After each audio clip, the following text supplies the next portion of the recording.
want to bring in our first guest. I enjoyed talking to him before the show because he's in a fascinating industry.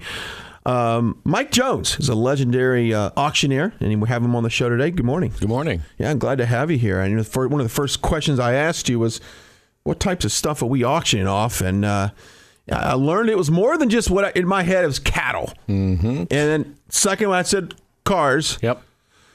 But I did not know that real estate was one of the tops as well.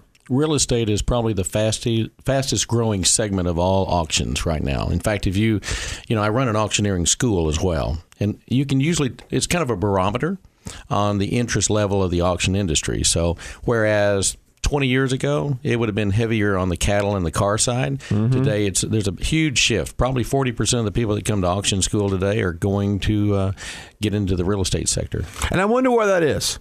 Is it, more money to be made? More of it? I think anytime that you have a market like we have right now, it draws more attention to it. You think about it, when you're selling real estate today, traditionally, which we do both, we do traditional and auction, what you see is a competitive marketplace. Dallas-Fort Worth is one of the greatest real estate markets ever. And it's consistently been that way, even though we have had some downturns. Mm-hmm. Anytime that you have multiple offers, what is that? It's an auction. It's just not called an auction. You're right. So call it whatever you want to. You can call it an auction. You can call it an accelerated marketing plan. You're absolutely right. When you put your house up for sale and you have several people look at it, they're putting in bids and offers. That is essentially an auction. It is. It is. So, my history goes back 38 years. I started like most auctioneers do, small. I thought I was going to be the greatest antique auctioneer in the world, and the Dallas version of Sotheby's and Christie's and Butterfield. And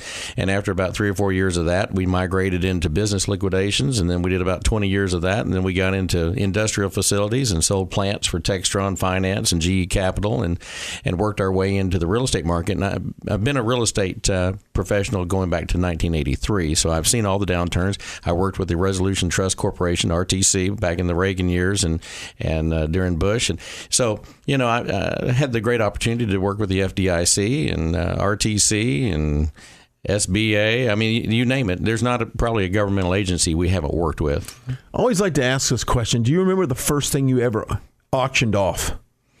Or first item? I do, and it was an auction school. I remember at that time, Missouri auction school was like the preeminent. They're not now what they were then, and they're not based in Kansas City. But I was in Kansas City. Mm-hmm. I can still remember the first thing I ever auctioned off was in Independence, Missouri, on the square. Been there, and it was snow everywhere, and it was in early December, and it was some depression glass. And the funny thing is about these auction schools back then is that they always took the students to local auctions and to give them some experience. But it was a great deal for the auction barn or the auction mm-hmm. sale facility because it gave them built-in business.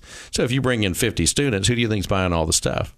So that was kind of a cool deal. But yeah, I do remember. And there's an art to all of this because essentially you're kind of pitting I don't want to say pitting, that's probably the wrong word, but you've got a group of people and you know somebody really wants it. We would call that competition. Competition. There you go. Pitting was the wrong word. But there's an art to bringing out the competition in people. Well, the key is having a product that people want. And then you let the market determine what it's worth, so if you present it correctly, if it's marketed correctly, and you assemble the right crowd, the nice thing about the internet is that now what we used to sell to a select group of people that mm-hmm. happen to be on your mailing list, now you mentioned Facebook. Well, we're social media crazy, and we're marketing our auctions through social media. So whether it's Facebook or Twitter or wherever you are, it is a key component. I will tell you that over the years, back when I started, probably 35-40% of our marketing budget was newspaper. Well, that has gone way away. I used to read 4 newspapers a day. I still read them, but I don't get them. Mm-hmm. It's a different game, totally different. Different game. Mike Jones is in the studio with us. He's a legendary legend in the auction industry. Now, we'll talk about United Real Estate. You've got your Roar rural stuff and you have your urban. Yep. Let's talk about that. Well, I'll just give you a quick overview. United Country Real Estate has been around for 90 years, and they started in Kansas City. They're still in Kansas City. About 4 or 5 years ago, well, to back up here, I joined the company about 9 years ago and to start up the auction division. So they were about a $3 or $4 billion company today, and they really didn't do auctions. They had a few people that did auctions. We started the auction division 8 years ago.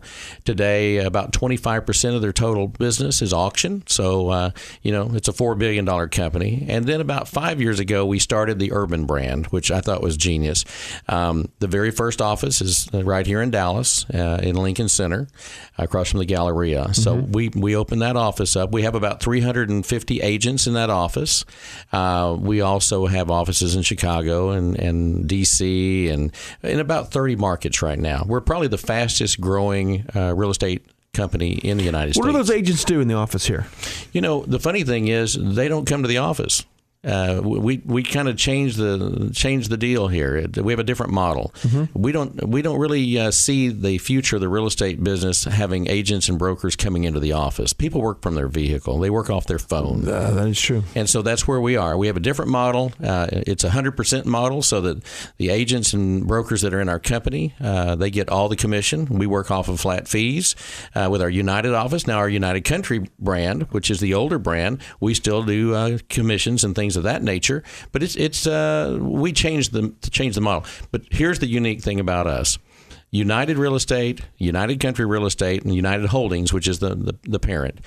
We offer traditional real estate and auction, and no other major brand, not one of them. You can list them all, and I've got friends in all of those companies, but we're the only company that openly, actively promotes auctions.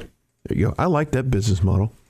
Hey, if I can find a way to work from my car or from my beanbag at home, make calls. Well, that's how it's going. I mean, really, seriously, people like to work. You don't need to drive into the office, right? Well, I mean, in the old ways of doing things, they would come in and they wanted their desk time. They wanted to be on the desk. Well, we've got somebody hired to do that.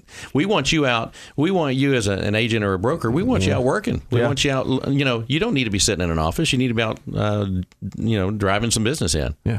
All right, cool. We'll take a break, come back, and continue talking to you about that. Plus, there's hey, well, all right, sir. Here we go there. And what are they going to give for 'em? I have a $600 down here now, 10 and now, 25 and now, 35 and now, the 50 now, 60. Will they give me 60 now, 75, 75 another $85 on the time there. There was a boy in Arkansas who would. Okay, I got Arkansas. I did manage to get the word Arkansas out of it. I've actually heard that song before. Yeah, that is Leroy Van Dyke, and it's funny. I in the break I pulled it up on YouTube, and you quickly, Mike, went, I'm very familiar with that guy and his family. I talked to his wife last night. That is amazing. So tell me, Leroy Van Dyke. I mean, who is he? Okay, Leroy Van Dyke. He's an auctioneer that also became a very famous country music star. And he's got a lot of other songs out there besides that. But that's probably one of the... He has two songs that probably were his big hits. This is one of them. And there was another one that's probably been played more than almost any country song. And it's called Just Walk On By. So if you check out Leroy Van Dyke, Leroy lives in Missouri. And he wrote a song about his cousin from Missouri. But they said Arkansas in the song, but it really wasn't Arkansas. It was Missouri. In fact, if you were on my Facebook page today, you would see the gentleman that song is about, because it was basically about 7 years ago this week that I was with him, and he's since deceased. But it's just a great song about a boy going to auction school and then becoming very famous and flying all over the world. And that's pretty much kind of the way it works out sometimes. Yeah, and of course, when you listen to how fast, I mean, that's definitely an art to kind of get.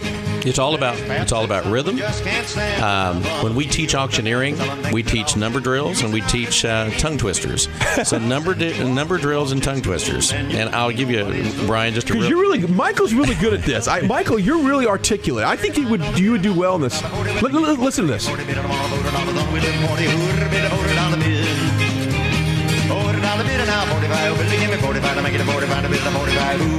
You could do that. I couldn't. No. No, I think you could. I think you can do it, Brian. You know, I'll challenge you, Brian. Do you realize auction school lasts 9 days? We do it in Louisville. So if you ever want to, we've had people. What? I'm thinking about that might be a new career for me. No, I'm telling you. I can get crowds fired up to spend money. There's a guy, I think it's Wyoming. He's on the radio. He goes by Rodeo Rick. Rodeo Rick. I'll tell you what, if you Google Rodeo Rick up in I think it's Wyoming or somewhere up in there. Anyway, he came to auction school about 2 years ago, and now he's doing auctions like crazy. So, you know. Rodeo Rick was with My Country 95.5. My Country.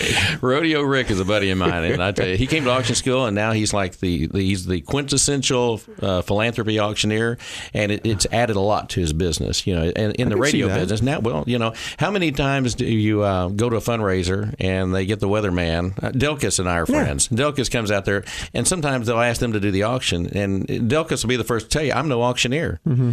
And you need to use a professional auctioneer, and you can use the weatherman as the color guy. Yeah, you know? I could see that. Makes sense. Yeah, I'm kind of the numb nut out there that just gets people fired up and entertains them, you know? Well, you know, you and I were talking offline, and we know a lot of the same people. Mm-hmm. So whether it's fundraising events, of course, our primary business is real estate. But, you know, we do, for years we did Cattle Barons Ball. We do Cattle Barons Houston. Anything that's Ducks Unlimited, which is one of the largest organizations of its kind. There's like 600,000 members. I know. I do their event on Capitol Hill, do their event. I just did their national convention out in Anchorage in the last 60 days. But SBC, you talk about SPCA, SPCA, cats and dogs and kids. That's kind of what we do. Yeah, and the North Texas Food Bank, another. Wow. Just did a deal with Stephen Pyle at his new restaurant downtown. So this is kind of how you meet a lot of people that are into investing. Well, it's a network. It's a network. You know, somebody said the other day, who have you worked for? And well, if you go back to it, you know, we worked for everybody, you know, we worked with Staubach. Mm-hmm. We worked with Perot. There's very few major names in the Dallas-Fort Worth area that we haven't worked with. And I think being in the business 38 years makes it a little bit easier, too. So it's a recognizable brand. You know, and that's what we're really bringing to North Texas right now with the United Real Estate brand. It's a different flavor. It's a different model. It's exciting. You know, you and I were talking about restaurants. I think you were going to talk about restaurants a little bit. I probably spent 20 years selling restaurants. And you know, restaurants come and go pretty quick. You know, the concepts, they try them. Sometimes they work. You may remember with Brinker, there was one called Big Bowl. Big Bowl was a kind of an Asian concept. And it just didn't quite do the deal. And so 13, 14 years ago, I bought out all of the restaurants as far as the equipment goes from Buffalo, New York to Aurora, Colorado. And so we had like 45, 50, everything from Big Bowl to Chili's and Macaroni Grill. And I have a great love for selling. So, you know, if you want to sell a piece of real estate, I'll sell you real estate. You want me to sell your business, I can sell your business. I like that. Mike Jones in the studio with us. You are also the 1998 International Champion Auctioneer. Scary. It is kind of scary. What all goes into that? Well, it's interesting. You know, last week we had our National Auctioneers Association conference and show in Grand Rapids. That was all, not last week, but the previous week. And I was picked to be a judge in that contest. So I got to actually judge the contest that I won back in 98. And really what you're looking at is there's about 15 points that we're looking for. Everything from your stage presence, how you walk on the stage, if you look confident, are you poised, how articulate are you? You know, can you stand up there and have a conversation without melting down in front of 2,000 people? That's pretty important. How what you wear, everything from your hand motions to your facial expressions to the numbers. Do you know when to sell out? There's an art to it. When do you actually stop the auction? Like, it's just not going forward. Maybe you've reached the limit of what that particular. Here, can I give you my idea first? Sure. Yeah. I think that it's like making popcorn in the microwave. Hey. And you wait until there's a couple of seconds between each pop. And there's not. Am I right? I think you're a freak. Yeah, that's what I thought. No, I'm kidding. Good analogy, though. I got that air popper, and once it stops popping, you don't want to burn. You don't want to burn it. Well, you know what? That's exactly right. Because here's the thing: once you hit a certain crescendo, once you've maximized the bid, you have an option. You either know you're not where you need to be, and you need to stop and talk about it a little bit and tell them why they need to spend a little more money. Oh, I like that. Hey, there you go. Sermon to them a little Nice. bit. Yes. Well, I've been known to preach. Yeah, Okay. I like that. And if that doesn't work, then it's time to move on. You know, and a good auctioneer knows what their product's worth. So that's probably the very beginning, Michael. He knows what the piece of property or the vehicle, which I want to get into in just a little bit. He knows what that's worth. Right? How do you educate yourself on the items? There's so many different items. How do you study for that kind of stuff? Most auctioneers have either conducted appraisals or are in the appraisal business. So for years and years, I did appraisals. So I know where to look. You know, vehicles, you were talking about vehicles. That's an easy one. You know, there's an NADA book, there's books for that. The blue book, the NADA book. You know, I've got friends I can call at the auto auction. If you told me right now a vehicle probably in 30 seconds, I can give you a value, and I can give you a value of what that vehicle sold all over the world. Not just the United States. And you probably have a potential group of buyers that might. No doubt. No doubt. Yeah, call it a pocket buyer if you want to. But, you know, the longer you're in the business, the better you get at it. All right, well, let's go ahead as we go to break. Let's play a little bit more of that Leroy Van Dyke. Hey, well, all right, The Auctioneer song, hanging out this morning. Mike Jones. Probably sounds very similar to this. Give us a few, we'll come right back. We are back this morning having some great talk in the breaks here. Mike Jones, he's a legend in the auction industry. He's with United Real Estate and UC Strategic Client Services. There you go. Offices all around the world, based right here in Dallas, though. Yep. Lincoln Center. Yep. Across from the Galleria. We talked about real estate. We talked about there's several people in the business that we were just looking on YouTube, and you're like, yep, I know him. I was on this website, classicauctioneers.com. There's some videos on here with Roger Staubach's, Cindy Crawford. Yeah. Cattle Barons Ball, numerous events that you're involved with every year to raise money.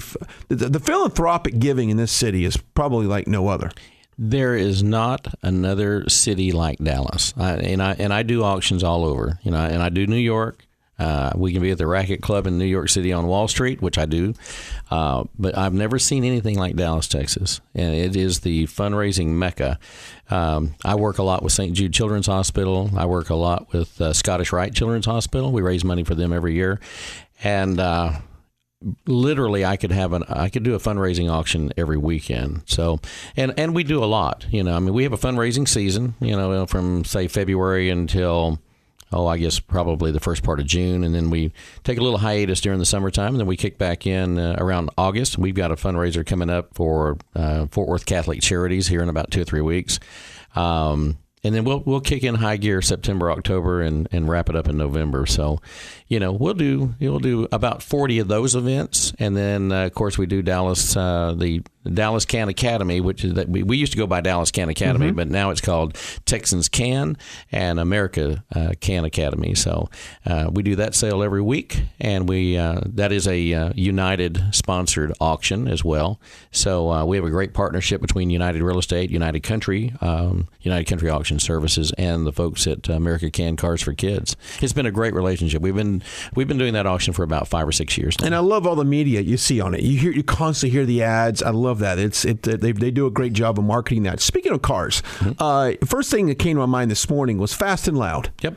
And how they bring their vehicles to the Barrett Jackson auctions in Scottsdale and all that good stuff. You've been a part of that show. Yeah, I was on episode 13, and Richard and I played golf together. Is he good? He's a good golfer. He is. Yeah. Yeah, and he has fun. I can imagine. Throw back a couple Bud Lights. Well, he is what you see. Or Coors, whatever he's endorses. Whatever it is. Yeah. But I can just tell you. But no, and he's been very supportive. And he's played in our Can Academy golf tournament as well. So, very supportive. And I have a lot of friends that do the Barrett Jackson auction, and I've been out there before. And so, this auction industry is I've always compared it to professional golf. Okay. And the reason I say that is there's probably 40,000 supposed auctioneers in the world, or at least in the United States. But when you really get down to it, you've probably got 2,000 to 3,000 that are actively really hammering it every day, making a living in it. And then you get down to, it's just like golf. It's your top 10, your top 20, whatever your top 10% is. So if you've got 2,000, 3,000. You've got 200 to 300 people. That are your top money earners. And but I've always felt like it. And the thing is, anybody can get in the auction business. This is not a business you can't get in, but you have to be resolved and working hard. There's no free ride in the auction industry, I can tell you. I started when I was 17, 18 years old and got my auctioneer's license January of 79. And here we are all these years later. And you're only as good as your next paycheck. What you did yesterday doesn't matter. That is true. You can have all the titles you want to. You can be a 98 champion. You can be a 95 Texas State champion. But at the end of the day, you're out of work until you get the next deal. Before we went to break, you brought up a great analogy about popcorn and knowing kind of the timing when to, stop and maybe let's take a look at the situation. But how do you get the people there to the auctions in the first place? Well, what do we sell? Well, we sell everything. Our auctioneers that are in our company, we have 250 auctioneers in our company, and they have the opportunity to sell anything they want to. Our primary business is real estate, but there's a tremendous number of them that do personal property, whether it's business liquidations or equipment, bulldozers or whatever it is, or jewelry. It could be anything. Estates. Estates are a great entry to selling the real estate. Okay. So you call me and say, I want to sell grandma's, house, everything in the house. And then that starts the conversation about, well, what are you going to do with the real estate? And they go, well, I never thought about selling the real estate. Well, that's where we come in. We're in the marketing business. We're not in the auction business. People say, well, you're in the auction business or you're in the real estate business. No, I'm in the marketing business. I've been in the marketing business my entire life. The bulk of my investment is in marketing. The great thing about the auction industry is that it's a joint venture between you and your seller, because your seller typically has an investment. They're going to put some advertising money up. The most money I've ever received from a client with our company is about $600,000 up front, where they wire you $600,000 and say, spend it wisely. And we do proposals, we do presentations. So we'll actually sit down, we'll line item out where we're going to spend the money. So we don't just say, hey, write us a check, because that might have worked 30 years ago, and it did. 30 years ago, it did. Not today. Not today. Today, if any major corporation, you mentioned, I think early in the conversation, I heard ExxonMobil. Well, ironically, I was with the son of the global manager for ExxonMobil yesterday afternoon. And, none of these companies make it without marketing and advertising. They just don't. And, you talk about oil and gas. The auctioneer is a barometer. We know what's going on in the economy because we're the ones selling everything. Yep. So in the early 80s, I was selling oil field equipment. I was selling oil field equipment like crazy. Then we got into the downturn, the savings and loans got in trouble, and then we were selling real estate. And then the FDIC got involved. And then I was selling everything we were selling bank lobbies. And I guess I'm fortunate in that I've been in this thing so long. I've gotten to see about 3 cycles of the economy. And but if you want to know what, they're always going to the National Association of Realtors to get the pulse of the real estate market. Well, I'm a member of NAR and I'm a member of TAR here in Texas. But if you really want to know what's going on, check with your auctioneer, because they're the real barometer. You talk about classic cars. When you start seeing the number of cars popping up, these are people that are downsizing or exiting the market because they're trying to get rid of the things they don't need, don't have to have. When the markets are great, when the oil market is terrific, you've got guys that are buying 2 and 3 or 4 different ranches. Good point. Well, when the market goes south, guess what they're selling? They're selling that 3rd ranch, the 2nd ranch, or the things they don't have to have, airplanes, etc. Mike Jones in the studio with us. And I would imagine back in the mid to late 90s, I was working part-time for a company that they sold integrated circuits that went into slot machines. They were making a device called the BlackBerry at the time, spending hundreds of millions of dollars, literally a month on supply chains. I remember getting a phone call from Selectron, which is a contract manufacturer in North Carolina, saying stop the order. Because like the train just went to a stop because purchase orders started getting canceled one after another, and that was the beginning of as what we know then as the .com bust. Absolutely. If technology just Wall Street and all the .coms of the world just went away, BlackBerry barely got off the ground at that point. But yeah, you're right. That was an early indicator of something was about to happen in the market. And I remember I was in the marketing division at the time, and them saying, like, let's just hold off right now. Something's shake. The bear's been poked, and we need to, watch everything. And that's exactly what happened. I mean, well, it's interesting because in the early 90s, we started our auctioneering school back in 1992 down on Mockingbird across from Love Field. And a guy came to the auction school and he says, I'm in the computer business. Well, you got to understand, in the early 90s, there weren't that many computers out there. I mean, it was the very early end of it, late 80s, early 90s. So there used to be an auction right over here off of Grauweiler in Irving, and they hired me to come do auctions, and I was selling refurbished computers for $1,400 to $1,800, and because they were like gold. I mean, the average guy didn't go out and buy retail; they were looking for a market where they could buy. But it was amazing. We do $1 million on a Saturday, every Saturday. Jeez. And this was right off of 114. And I was thinking another thing. A little shout out to our CEO, Dan Duffy. Dan Duffy lived in South Lake when he put a group together to buy United Country Real Estate.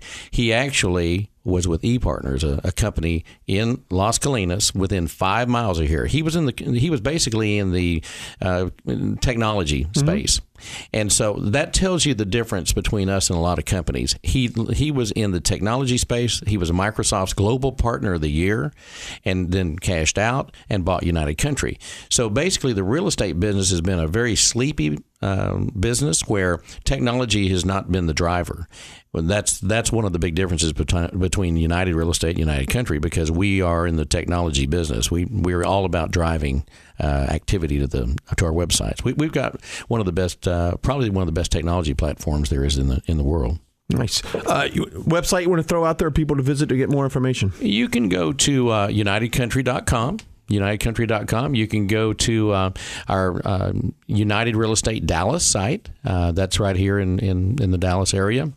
And we have over 3,000 websites, just so you know. Yeah. So we have specific sites depending on the type of property that you're selling. But you go to United Real Estate or UnitedCountry.com, you're going to find us. All right. We'll take a break, take a look at futures. Dow up 28, S&P up 2. Give that man a glass of water.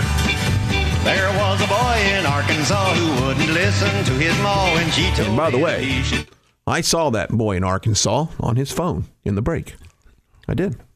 That is so weird to say. I mean, it's really cool. And the fact that I just... What do you mean you saw somebody on a phone? Well, that doesn't make sense. When I pulled this up, and it said Leroy Van Dyke, and he goes, "Oh yeah, I spent." He made a comment about last night. Talked to his wife. Yeah, Gladys.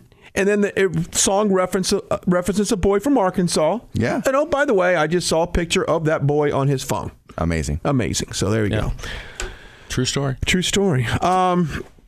You talked about restaurants. Yep. You've done some auctions for Brinker. I've sold a lot of assets for Brinker and most of the major chains in the United States. Yeah, did that for about 20 years.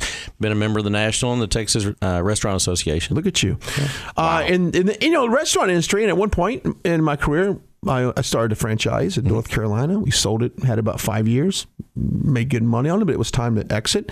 Yep. So I know a little bit about timing, especially in the restaurant business. It's tough. You got to know, man, that is an industry that not only from a consumer standpoint, the product is always evolving, but I think the way you deliver the product changes as well. And you've got to keep up with technology, you got to keep up with just the trends in consumer spending. And it's a fickle business. It's an interesting business now because, as you know, when you travel to the various cities, the airports are the ultimate test kitchen. When you walk into, let's say, I don't know, 2 or 3 different airports right now, you can't hardly order unless you want to order on a computer. You're basically at an iPad. There's nobody to wait on you. They'll bring it to you, but they're not taking your order. So we're adapting and we're changing. And I know for my good friend Doug Brooks that used to run Brinker, we would talk a lot about the technology changes. They're always looking for something faster, quicker, and it's really about the people. It is about the people. And I know, if you don't have the right people, it doesn't work. Absolutely. And I know that Panera Bread was one of the first companies that had you would basically walk in, there was some iPads, you take your cup that you want for a drink, you put your order in, you go sit down. 5 years ago, you would have told me that there's no customer interaction at all with your employees. As far as you can't get mad at the server if you are the server, right? That's a good point. And of course, and then we got Olive Gardens and Chili's. They've got the tablet on the table. You could pay and order. You never even have to talk to the waitress if you don't want to. Yep. It's really changed. I don't know if I like that though. I kind of like a human. But here's the thing. See, you're thinking like a man of your age. Okay, the millennials and the new generation that's coming on, they're used to being on a phone. Mm-hmm. They really aren't very social. Yeah, and I'll tell you, nailed it. It's indicative when you start looking at associations. Okay, so I'm on the foundation board of the National Auctioneers Association, and when I was president of the association, we had 5,000 or 6,000 members. Today, you've got about 4,000 members. What's the difference? Well, membership has changed. Membership is different. Membership is down in almost every association in the United States. And it's not because the interest isn't there, because the ones that are really into the business are involved in the association. But the kids that are getting out of auction school and the people that are getting into the real estate business, they're not joiners. The only way you can get them to join is if you give them a lot of services. You've got to give them a great service offering, and you've got to give them a reason to be involved. Mm-hmm. And that's our job. That's our goal. All right, let's get in some restaurant talk here for a second. You were we just talked about that. These are ways, according to AOL Finance, that restaurants can trick you into spending more money. The first one is they don't use actual dollar signs. And according to research from Cornell University School of Hotel Administration, menus without, it'll just say 8. Mm-hmm. There's no dollar signs. Subliminal. Maybe that impact doesn't affect you enough without seeing that dollar sign there. I definitely could see that. And you see that a little bit more of the higher end, I guess, restaurants. Yep. If you see 18... You're not really, but it makes sense though. No, it totally makes sense. Also, they use extremely descriptive language. Give an example. And just say, instead of just saying Maryland style crab cakes, they'll say Maryland style crab cakes made by hand, and very descriptive ways of how that crab cake is prepared for you, giving the illusion that they are just they were waiting for you to sit down and they're making them by hand. Mama's making the crab cakes. Yeah, Mama's making the crab cakes. Of course, brand names and menu description also help sales. That's why chains like TGI Fridays use Jack Daniel's sauce or Minute Maid orange juice on their menus. So they're name dropping there to make you feel like, oh, okay, these are brands I trust. Legitimate. I'll spend a little bit more money on that. Also, they connect food with family. Customers are especially drawn to names of relatives such as parents and grandparents on menus. For example, people more likely to buy grandma's warm homemade cookie. Mm-hmm. And I can kind of see that in a way. Yeah, it's a feel good. It's a family feel good. Yep. And I don't know, Michael, you one when you go out to dinner with your family and you got kids, and I know your kids would probably love to eat like mine. Yeah. They want to order everything. Yeah. And then sometimes they don't want to order off the kids menu. They want the adult menu. Right. But are you one to splurge for the dessert? Not usually, no. Okay, because that's one of the things that's in here is restaurants really push the desserts. Now, we drink water and we get a half gallon of Bluebell or something on the way home. Oh, okay. And that'll be cheaper than dessert. Absolutely. I tend to kind of side skirt the dessert by saying, hey, we'll just hit 7-Eleven Slurpee on the way home. How about that? We'll spend a 79-cent Slurpee on that. They use visual highlights when foods are bold or colored or fancier fonts.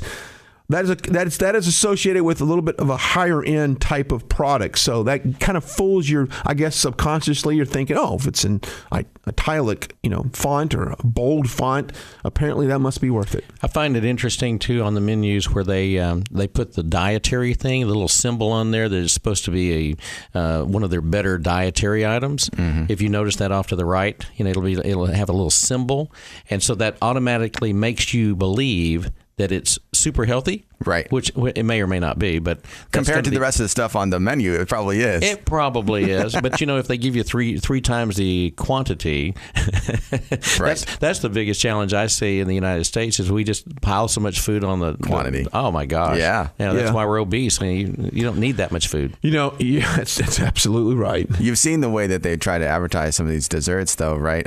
Did you see the meme that there's out there of the picture of the restaurant dessert menu, and one of the items is fried cookie dough? Wouldn't that just be cookies? Yeah.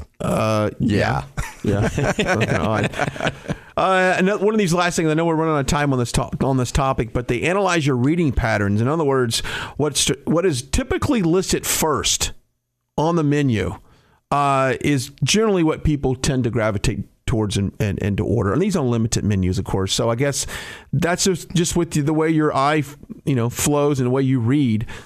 But Brian, remember, they're always looking at the items that are going to make the most money. That's it. So, follow the menu, follow the dollars, because there's high margin in certain things. That's why for years, Mexican food was a huge margin deal. I mean, that's why some of your bigger corporations were in it. Yeah. And then if you notice, when corporations sell out those companies, it's telling you that the margins aren't there. There you go. Well, good stuff here. I would stick around for the 8 o'clock hour. We've got more straight ahead. Stay with us. You listen to 620 AM, KEXP, your experts in business. We'll be right back.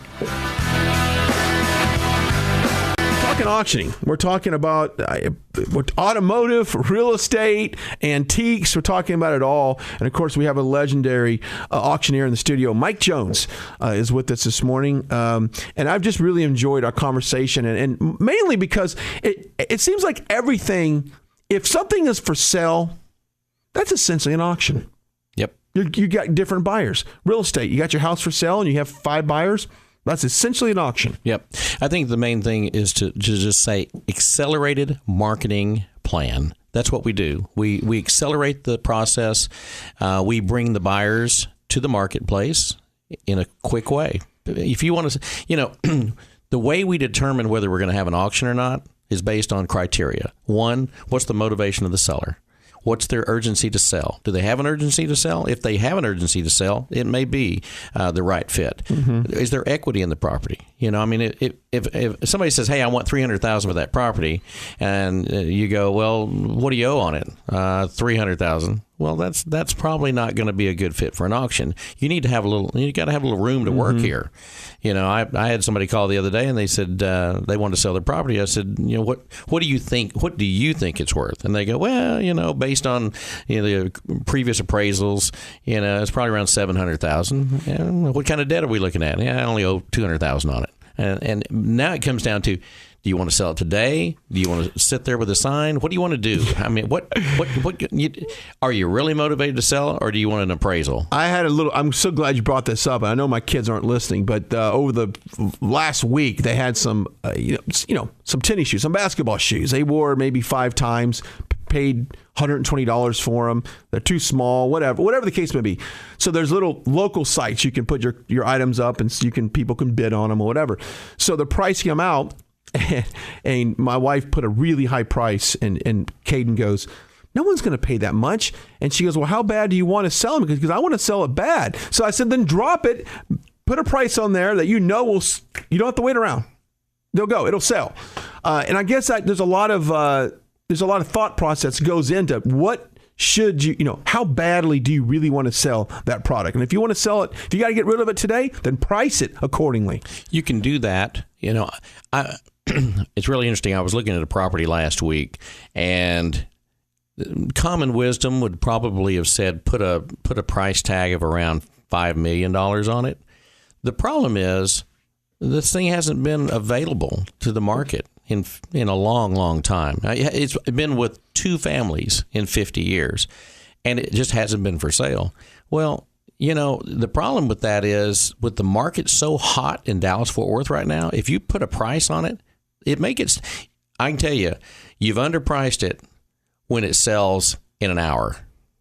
When it's gone. I can see that. I mean, and you may be leaving a lot of money on the table. This particular property I looked at last week, you could put a $4 or $5 million price tag on it, but it might bring $6.5 million. So who wants to give away $1 million? Mm-hmm. Not me. Mm-mm. So that's when that's when you need to take a second look at the auction process. We will walk away from. Out of 10 opportunities that come in our door, we will walk away from 8 or 9.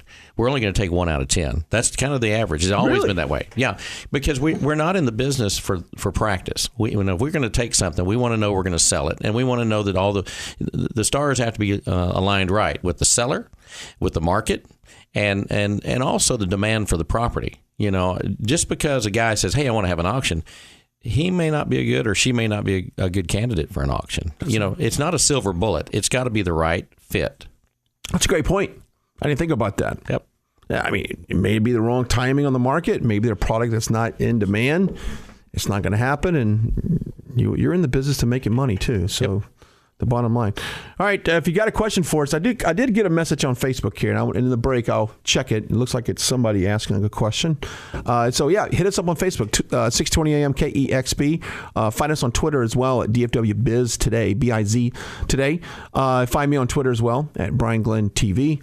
And how about you guys? You guys Twitter, Facebook, all that stuff? Oh, we got all that stuff. You got it all. And I didn't mention the website for the auction school is TexasAuctionAcademy.com. Speaking of that, when we come up after the break, I want to get into something. Hey, well, all right, sir. Here we go there. What are they going to give for? Teach me how to do that. I can do it. After the break. Michael, you in? Sure. I want to learn. Let's do it. We'll be right back. Pretty soon you'd find him at the local auction Get ready. barn. Warm it up. You'd stand and listen carefully. Get ready, Michael, because we're going to learn. Of course, that is Leroy Van Dyke. That is the classic, the Auctioneers song, which, by the way, Michael, we love to track how many views things get on YouTube. Right. That's up to 3.1 million. 3.1 million. Yeah. When was it uploaded? When was it uploaded? 2008. Okay. So Not bad. Uh-huh. It's a lot of views. It is. We are talking about I guess the art and the skill of being an auctioneer, and I guess kind of being savvy, know your audience, know the demand for your product, know how to bring the two together to get maximum value. At the end of the day, that's what it's all about, right? Selling the product. Okay. Yep. So you do have an auctioneer school. Correct. 9 days long. 9 days. It's not like we're going to school for 5 years, which is great. Yep. But within that 9 days, you probably get a whole lot of information. I don't know where you're going to go into an industry where you can go to school for 9 days and make your money back for what your investment is the first day. I'm in. Deal us in. Michael, we just got second jobs. I'm telling you. You mean third? Third job. Yeah, and all the other stuff. Yeah, I could branch. It's funny you say that because I had somebody approach me this weekend and said, "My God, what don't you do? You got music, you got video, you got radio and television." I'm like, well, now I'm going to be an auctioneer. There you go. All right. So, what are some of the things that someone would learn through that 9-day school? Well, I'm gonna give you a little tutorial on the language. So we start out with tongue twisters, and so I'm going to give you a real. I need some water for this. I think, Michael. You need some water. All right. So we start out with rubber baby buggy bumper. Yeah, Okay? rubber baby buggy bumper. Okay, Sure. You Rubber ready? baby buggy bumper. Bubble bumper. No. Rubber baby buggy bumper. Rubber see baby it. buggy bumper. Yeah. Okay, I Michael's already got filled it. that one. It's okay. Michael's It's okay. ahead, yep. Okay. Tommy Atadamus took 2 T's and tied them to the top of 2 tall trees. Oh my goodness. Tommy Atadamus took 2 trees and tied them to the top of 2 tall trees. Well, you were close. Tommy Atadamus took 2 T's, tied them to the top of 2 tall trees. Ah. I can't even remember what you just said. Around the rough and rugged rock, the ragged rascal ran. Around the rock, the ruggle. No. Around the rough and rugged See, rock. I can't even remember what he's saying. Now you're going to like this. Around the I'm rough so- and I'm so- rough and rugged rock, the rugged rascal ran. Around the rough and rugged rock, the ragged rascal ran. Ragged rascal. Now, here's one you'll love. 66 sailors sailed the Mississippi in 1666. 66 sailors sailed the Mississippi in 1666. See, you did pretty well with that. He does really well. Now get ready for this one. This is the knockout blow. Okay, if you get this I've one already right, been knocked down the first one. You get this one right, I'll give you a I'm in a one-day dropout. 30% discount on auctions. Cool. All right, let's go. It's Betty Botter. Betty Botter. Okay, now I'm going to do it slow, Please. and then I'm going to go fast. Okay. Betty Botter bought some butter, but she said this butter's bitter. If I put it in my batter, it will make my batter bitter. So she bought a bit of better butter, put it in her bitter batter, made her bitter batter better. So 'tis better Betty Botter bought a bit of better butter. Wow. Are you ready? All right, now this is the intro. That was the slow version? That's the slow version. Oh, my goodness. Here we go.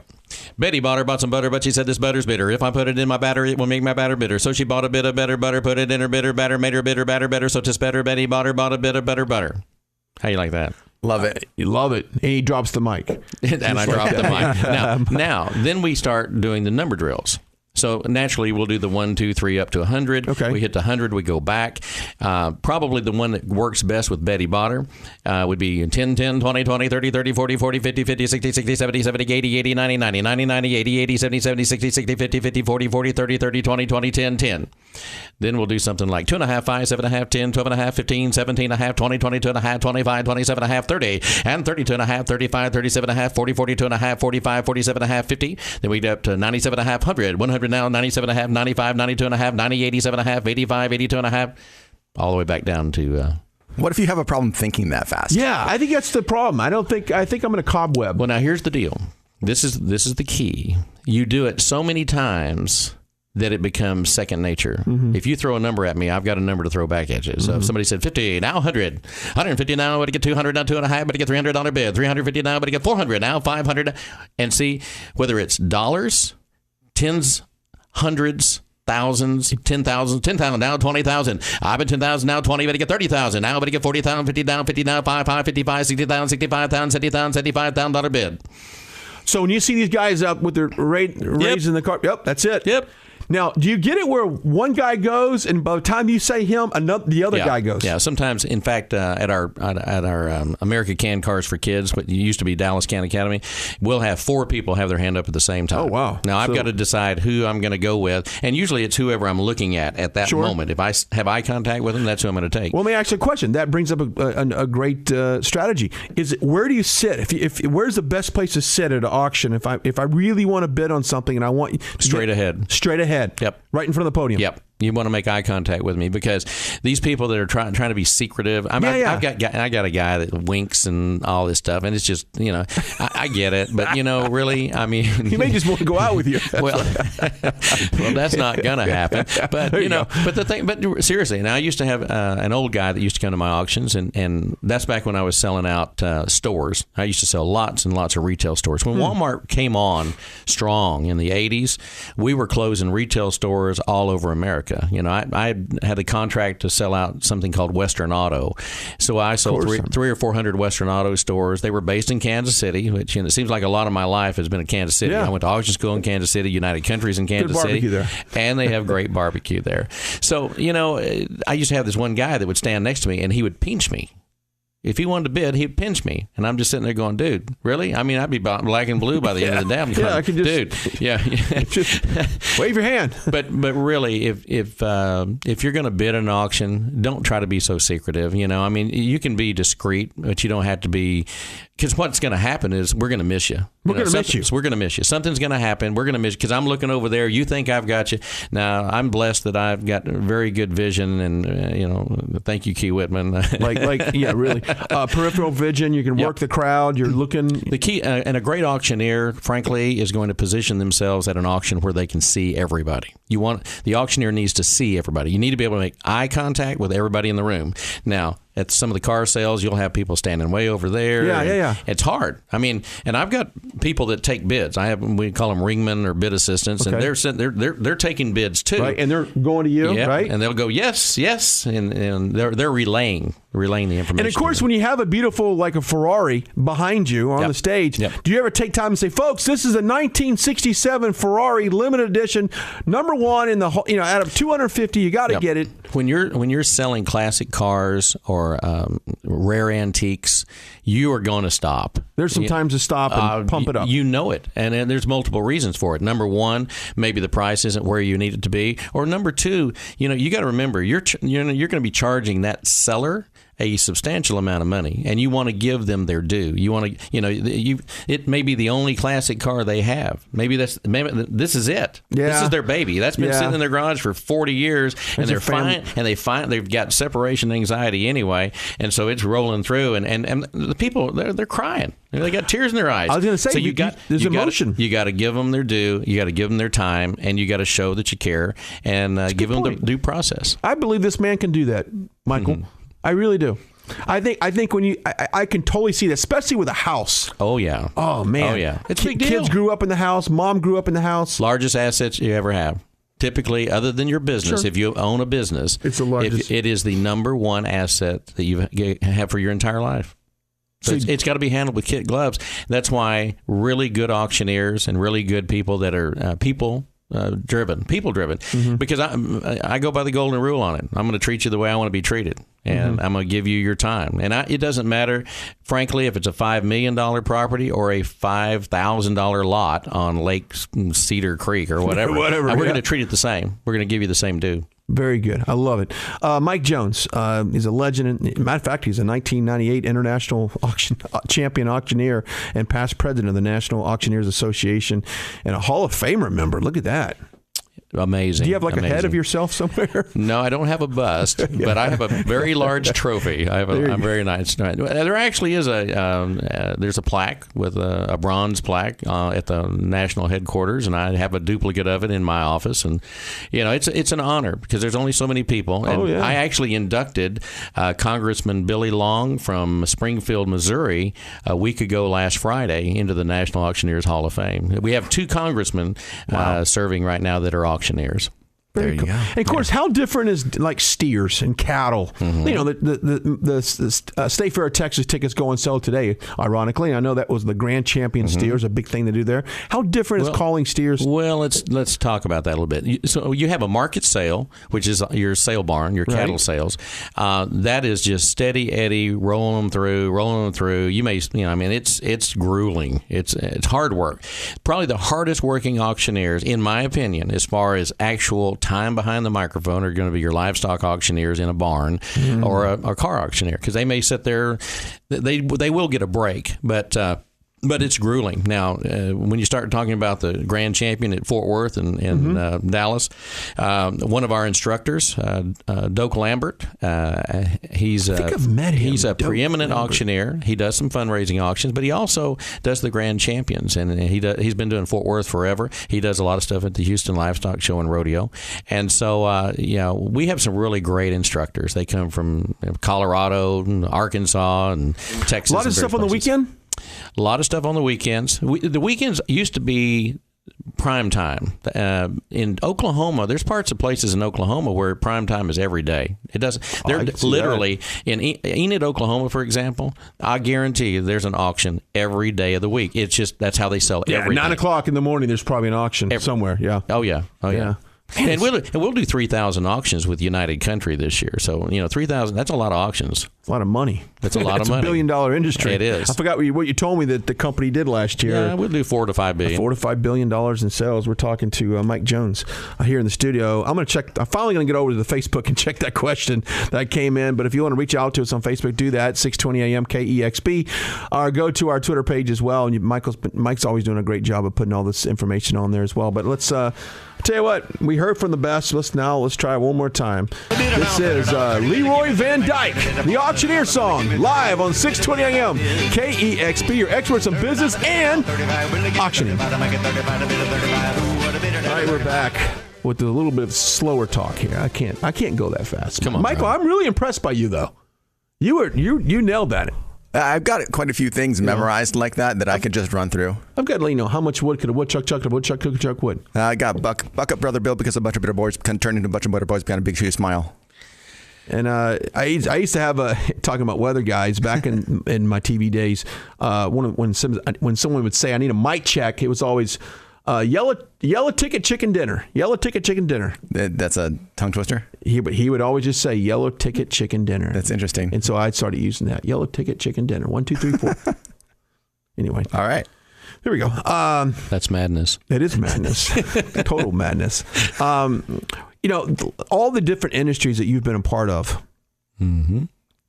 which one do you think you've seen the most changes? I mean, real estate is real estate, essentially, right? Yes, but I think what we're seeing with our CEO, he recognized it. Let me tell you, it's kind of interesting. When Dan Duffy and his group purchased United Country, they were looking at ways to grow the business, okay? Mm-hmm. They took a sleepy little 90 or 80-year-old company at that time, and they were trying to figure out, how do we grow this thing? How do we create something new and fresh? And he looked at Australia, and he looked at New Zealand, and he looked at Europe, and the common theme was auction. And so that's how we got in the auction business in the first place. So, my goal, quite frankly, for the next 20 years, because I plan on living at least that long if I can, in my business life, is to change the way real estate is sold across the United States.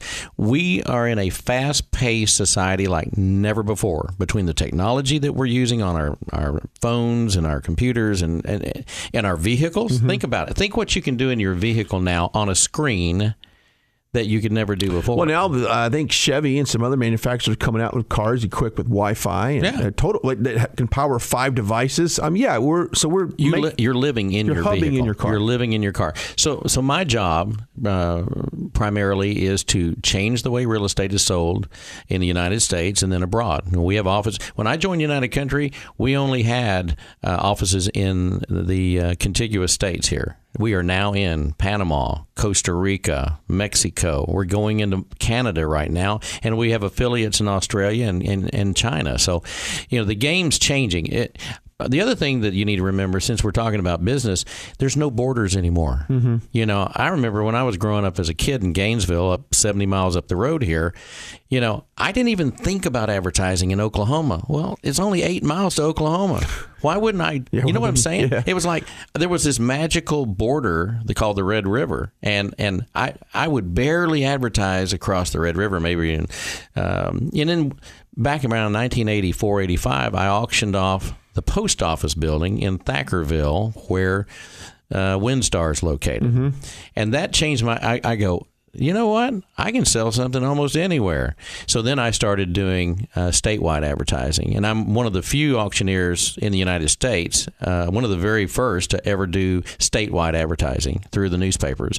And we still do that today. And I liquidated a plant called Cushman. For the older folks out there that collect motor scooters, mm-hmm. there was a brand called Cushman. And about 2002, 2001, right in there, I auctioned off the plant that manufactured every Cushman scooter. It was 8 acres of equipment. And then we sold the land for about $10.5 million to the University of Nebraska. And we literally did statewide advertising in 7 different states.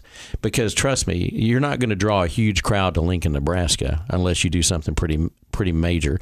I spent $80,000 on advertising. I had 600 people on the floor of the plant, and it was at the very beginning of 600 online people that were willing, like good potential that buyers. Were sitting in seats. Yes, because what we would do instead of walking the plant, we would put seats down in the largest area. We'd put up large screens. This was also at the very beginning of online bidding. Mm-hmm. So we had simulcast bidding. And we found out that day, well, they had appraised the equipment at a couple of $1 million. Well, we did $2 million the first day, did another $1 million for the day after. And we saw the online bidding platform as being a key, because we were driving prices 25 to 30% higher because of the online. You could track it. And the numbers were undeniable.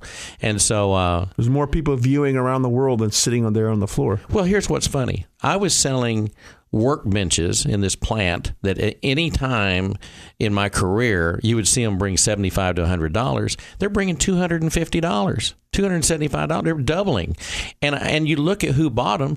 It's a guy that's 5 blocks away sitting in his office. He's not even at the sale. So you can't over predict what people are going to do, and the same thing with real estate. Real estate is, in my opinion, going to change because people have a Walmart mentality. They want it now, they want it 24/7, and they don't want to have to depend on anybody else. So that's what we're going to do. Yeah. What do you think about eBay? How has eBay changed the way? I mean, before, if I wanted to sell a car, I had to put it in the paper. This is clear. This is an easy answer for you. eBay's done two things. Number one, it made auctions acceptable. It was, and they came. People don't realize this. eBay's only been around since 1995, and I think I alluded earlier this morning. I had lunch with Meg Whitman in San Jose at their headquarters, and got to know her pretty well. And Steve Davis, who's now he's over all surplus properties for the state of California. And Jeff Bezos with Amazon. And being around those kind of people kind of change how you see things and look at things.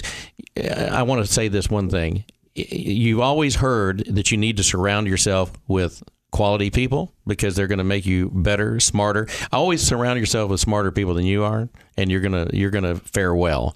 But as far as eBay goes, I've only bought one thing on eBay in my entire life. But what it did is it commoditized almost everything.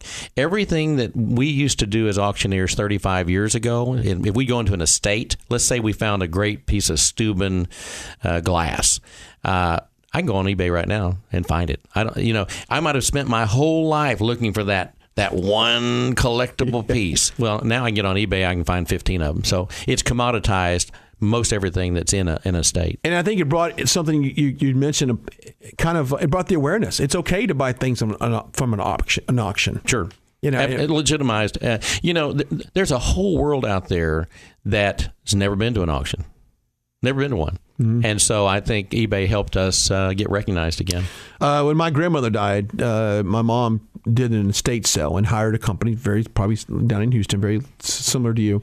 And I asked her why. And it says, well, they take care of everything. Yep. They take care of everything. They negotiate.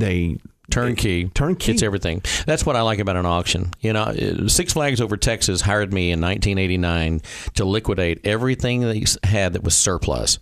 So everything from the little Exxon cars, the Fiesta train, everything. I mean, it was amazing. You don't realize how much a theme park has.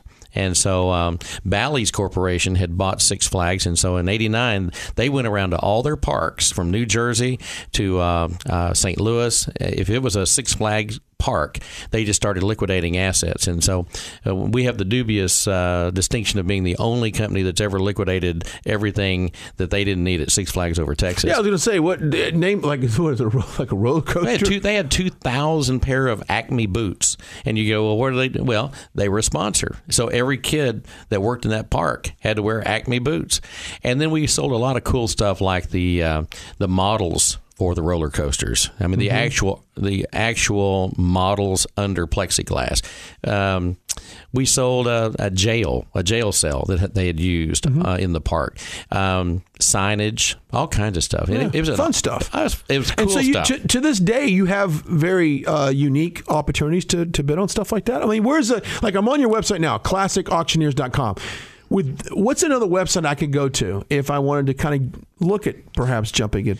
Well, I would say people need to go to United Country Real Estate, because that site has auctions. You can go there and you can look at real estate sales. You can look at equipment sales. We're a franchise system, so we have franchisees. We have about 500 plus franchisees all over the United States, and they have the right to sell anything they want to. So, for example, my former company is owned by an auctioneer in Austin, and one of my best friends of all time, Scott Swinson, and he sells everything. I mean, I used to sell every rental company in Texas. If they went out of business, I sold the rental company and everything they had. Well, now he does all the rental because I stepped away from that part of the business when I joined United Country. But, our offices sell literally everything. from farms and ranches. We're the largest land company in America. So, I mean, we sell more land in the United States than any other company. And so then you throw in the auction piece. And I think I did not mention this earlier, but we have a strategic relationship with Ducks Unlimited. Well, Ducks Unlimited is based in Memphis, and because of that relationship, they send us properties to sell for them, and we also can bring clients to them that maybe they have a habitat property, for waterfowl. That's their big thing, is preservation, conservation, wetlands, and that sort. So because of that relationship, I now do their national convention auction. I've been doing it for a long time. I was in Anchorage here about 3 months ago. I do Capitol Hill in D.C., and they just asked me to do a deal in South Carolina. It'd be 3,000 people there. And so it's a great relationship, but it also allows our sellers and our buyers to find great land for recreation, for hunting, or whatever they want to do. And then you throw in, the other thing is we have a great relationship with Colliers Commercial. If you're familiar with Colliers, they're probably arguably the number one or number two commercial real estate brokerage in the world, and I'm the liaison between United and Colliers. So I do a lot of commercial stuff too. Nice. So go to United Country. You can go to unitedcountry.com. You can go to United Real Estate. You can basically, if you put in the keywords United Country Real Estate, United Country, you're going to see United Real Estate Dallas. If you're interested in real estate here in Dallas, Fort Worth, we are getting ready to open a new United Real Estate office in Fort Worth. In fact, I'm making that announcement right now. Nice. That's going to be happening probably in the next 60 days.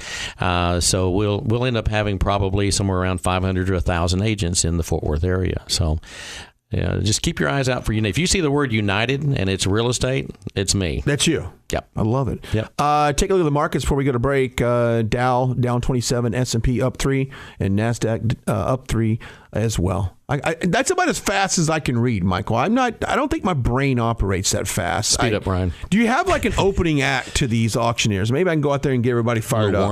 A little warm-up act. Yeah, my Ed McMahon. Yeah, maybe. Maybe I'm the warm-up act. I'm the local band. You're the national touring act. Well, it's kind of funny you should say that, because I actually have a guy that does 1 hour before I go on. Oh, really? Was he like stand-up? No, he's auctioneering. Oh, okay. So I can get some stand-up stuff. That's a shout-out to Philip Braun. Yeah. I was funny. Over the weekend, I was asked to MC this volleyball tournament for the Dallas Mavericks. And I've got another big event coming up. I can't say anything about what it is. But she asked me if I'd be willing to kind of co-MC it. Yeah. I'm like, yeah. And then she told me who all was involved. And I thought, my goodness, I got to start on my material. It was a pretty big, you got to get your material. You got to write it ahead in advance, because you got to know your audience. Yes, that's probably the number one thing. You got to know. Key. That's key, and that's what's selling this stuff too. Know your audience. We're hanging out with Mike Jones, legendary auctioneer. So fun to have him in the studio today. We'll continue this on the other side of the break. 8:48. Stick around.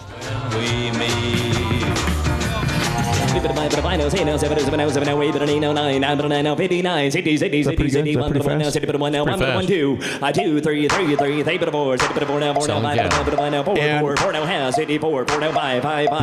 to create a rap out of this cattle.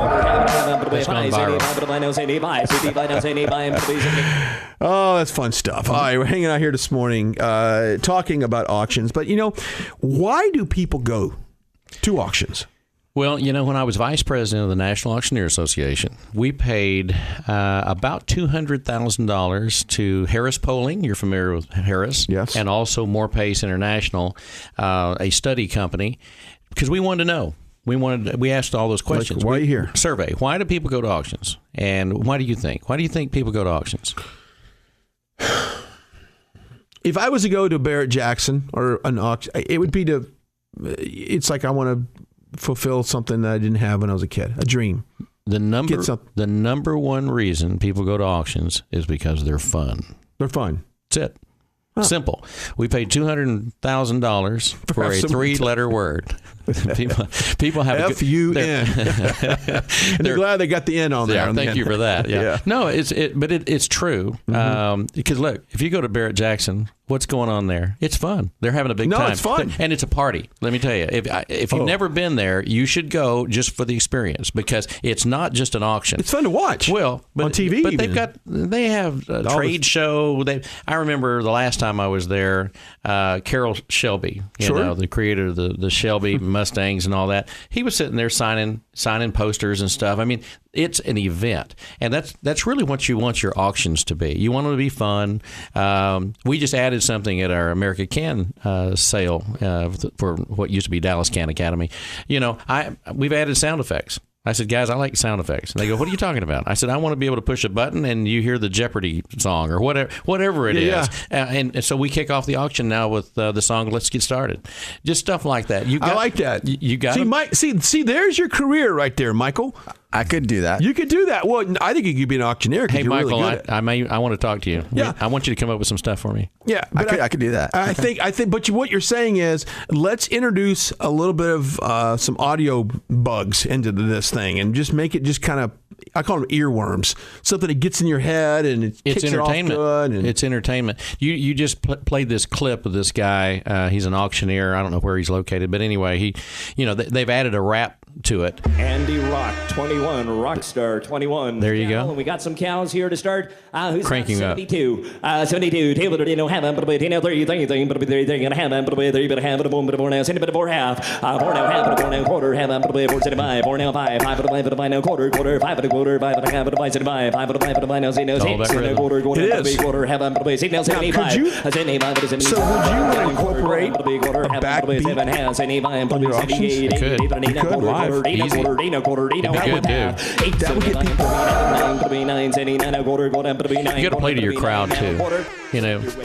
So let's think about this. So when we're doing the cattle barons or something, or we're doing a real estate auction, you set the tone. So like, for example, I went to Orlando, I don't know, 10, 12 years ago, and I had an auction right next door to Disney. And I hired Disney's auctioneer to work my auction. Mm-hmm. Well, I piped in Disney music all day long. So if I go out and I'm doing a ranch sale somewhere out in West Texas, you're probably going to be hearing the Magnificent Seven or something. We're gonna have music that's playing along with the terms and conditions. We're going to do. You got to take the extra step. That's what I like to do. I want it to be a memorable experience. I want people to say, that's the best auction I've ever been to. It was fun, and it was fun. Maybe bring the kids, bring the wife. They something they can do, and then you. Here's the thing. We got a lot of competition. 40 years ago, when I got in this business, there were 4 TV channels. You had the 3 majors and the 1 local. You had no malls. You had no smartphones. You had no internet. There was really nothing to do. Right. And we had the blue laws. So there was nothing open on Sunday. Which I still wish we had. Now there you go. I mean, that's 40 years ago. Now look at us today. We're having auctions. We have to integrate every technology piece we can because we've got to appeal to the largest number of folks. And you're not going to do it if you're not tech savvy. It's huge. I love it. Go to classicauctioneers.com or unitedcountry.com. There's links. There's a ton of information on both those websites to get involved. If you want to become an auctioneer, it's only 9 days. TexasAuctionAcademy.com. TexasAuctionAcademy.com. And if you want to sell or buy your real estate, you need to go to United Real Estate Dallas. Because you guys are changing the way that real estate is being bought and sold. That's it. Fun stuff. I had a good time today. That was, I wish we could hang out for, maybe we can get him to auction off the next time period on our station, and we'll just buy it. Auctioning off radio time. Yeah, well, that may be a new tactic that we need to employ right here. Now, man, but between this diminished mind I have, we can come up with something crazy. Anyway, go to both those websites. Thank you so much for coming on the show. Very interesting. Enjoyed it very much, Very Brian. Respectable 30-year career in this business. We'll see you back here tomorrow, bright and early, 7 o'clock, right here on 620 AM, KEXP, your experts in business and auctioneering. We'll see you.